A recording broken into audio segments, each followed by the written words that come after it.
My name is Sandie Jessamine and I live in Sydney. I'm a bit of a lefty, a feminist. I have a strong belief in social justice. I have a diagnosis of borderline personality disorder, complex post-traumatic stress disorder, and dissociation. My book is about my lived experience of trauma-related dissociation, which is often a very misunderstood condition.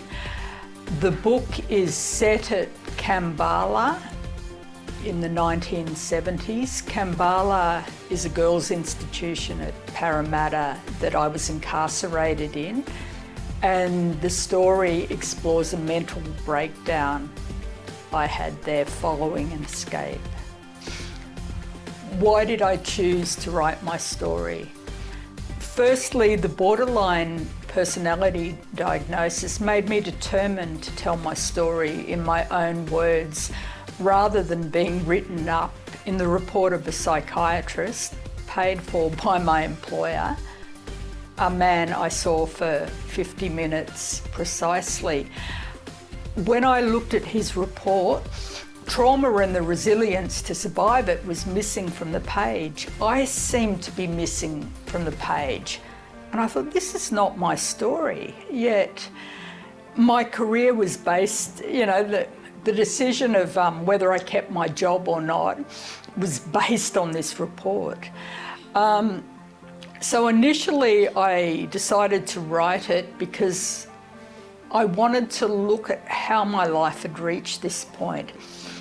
However, as I began to write my story, it didn't only become about me, it was about social justice and showing the injustice of young girls who were traumatised and had often experienced sexual abuse, even sexual assault, being thrown in jail,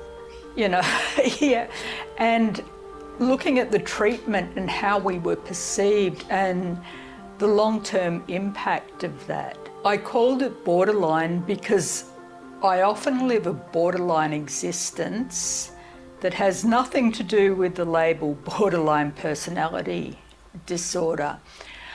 When I dissociate, I often fall into this dream state where I feel separate to my body, furniture seems to feel creepy, friends and family turn into strangers, and the world looks out of focus as if it's not really there. What I learnt about myself from writing my story was that my normal, or apparently normal, day-to-day self is actually a dissociated part of my personality and not my real self. I'd always had an inkling of this, but that was the self that was safest. It was the self that could go to work, pay the bills, was a good parent, was there for other people. The self that was grounded.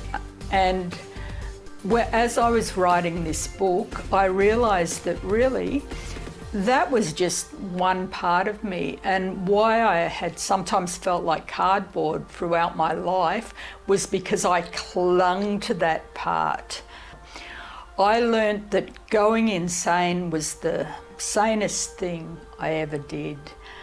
What I'm most proud of is that I broke through a lifetime of internal barriers to be emotionally present with my father in his last months of life and to be there with him.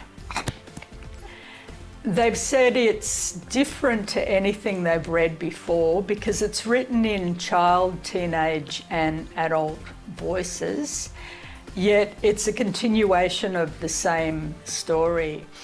People have told me it has given them insight into mental illness and juvenile incarceration.